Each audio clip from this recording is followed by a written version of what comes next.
भाजपचे आमदार सुरेश धस यांनी अभिनेत्री प्राजक्ता माळी संदर्भात जे वक्तव्य केलं होतं त्याबद्दल दिलगिरी व्यक्त केल्यानंतर प्राजक्ता माळीनं एक व्हिडिओ पोस्ट करत तिची भावना व्यक्त केली आहे। सुरेश धस यांनी माफी मागितल्यामुळे त्यांच्यावर कोणतीही कायदेशीर कारवाई करणार नाही, या प्रकरणावर पडदा टाकू इच्छिते असं प्राजक्ता माळीनं या व्हिडिओच्या माध्यमातून म्हटलंय।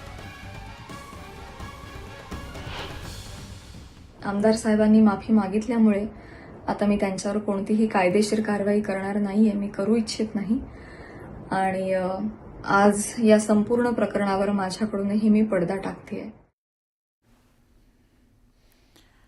राज्यातील जनतेचे प्रश्न सोडवण्यासाठी जनतेला मंत्री उपलब्ध व्हावेत म्हणून मुंबईत मंत्रालय आहे, पण याच मंत्रालयात दालनं मिळून देखील अनेक मंत्र्यांनी अद्यापही मंत्रालयात पाऊलच ठेवलेलं नाही। यामागची नेमकी कारणं काय आहेत याबद्दल कोणीच स्पष्टपणे बोलत नसून मंत्रालयात मात्र सध्या शुकशुकाट पाहायला मिळतोय। याचा आढावा घेतलाय आमचे प्रतिनिधी अजित मांढरे यांनी। राज्य मंत्रिमंडळाचा विस्तार होऊन जवळपास महिना होत आलेला आहे, पण असं असतानाही जवळपास 13 ते 18 मंत्र्यांनी अजूनही मुंबईतलं हे मंत्रालय जे आहे, जिथून मंत्र्यांचा मुख्य कारभार चालतो, तिथं पदभार स्वीकारलेला नाहीये असं दिसतंय। हा मंत्रालय परिसर आहे। मंत्र्यांनी पदभार स्वीकारल्यानंतर आणि मंत्र्यांची या मंत्रालयामध्ये ये जा सुरू झाल्यानंतर हा संपूर्ण परिसर जो आहे मोठ्या प्रमाणात पोलीस बंदोबस्त असतो, गाड्या लागलेल्या असतात मंत्र्यांच्या, त्यांचा कॉन्वॉय असतो, धावपळ असते, पण अद्यापही बरेच असे मंत्री आहेत ज्यांनी पदभार स्वीकारलेला नाहीये। मंत्रालयाची मुख्य इमारत आणि विस्तारित इमारत अशा 2 इमारती आहेत। यामध्ये मंत्र्यांना दालनं देखील जारी करण्यात आलेली आहेत। जवळपास 2 आठवडे उलटून झालेले आहेत की या मंत्र्यांना दालनं दिलेली आहेत। यापैकी बरेच मंत्री असे आहेत ज्यांची नावं आपल्याला माहीत पडली, ते म्हणजे अतुल सावे, नरहरी झिरवळ, भरत गोगावले, गुलाबराव पाटील, मकरंद पाटील, योगेश कदम, बाळासाहेब पाटील, दत्तात्रय भरणे, प्रकाश आबिटकर, माधुरी मिसाळ आणि आशिष जयस्वाल, मेघना बोर्डीकर ही अशी नावं आहेत ज्यांनी मंत्रिपदाकरता अनेक लॉबिंग लावली होती किंवा मंत्रिपदाकरता अनेक मोर्चेबांधणी केली होती।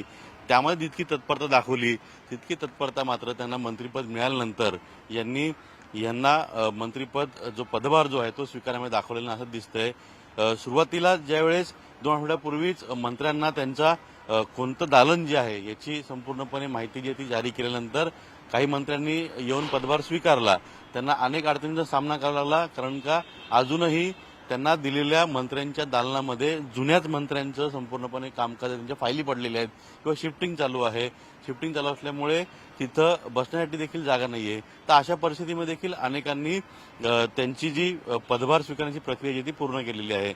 अनेक मंत्री अजूनही त्यांच्या मतदारसंघामध्येच आहेत, काही जण बाहेर फिरायला गेले असं देखील माहिती मिळते आणि त्यामुळेच अजूनही जवळपास 13 मंत्र्यांनी पदभार स्वीकारलेला नाहीये। याची कारणं वेगवेगळी जरी असली तरी सामान्य माणसाला या मंत्रालयामध्ये न्याय मिळतो। इथं आल्यानंतर मंत्री त्यांना उपलब्ध असतात। सरकारी यंत्रणा जी आहे, सरकारी यंत्रणा इथे मंत्री उपस्थित असल्यावरती कामकाज करतात, पण मंत्री नसल्यामुळे हा संपूर्ण मंत्रालय परिसर जो आहे तो पूर्णतः शुकशुकाट या संपूर्ण परिसरामध्ये पसरलेला आहे। व्हिडिओ जर्नलिस्ट उमेश गोविलकरचा अजित मांढरे, न्यूज 18 लोकमत, मुंबई।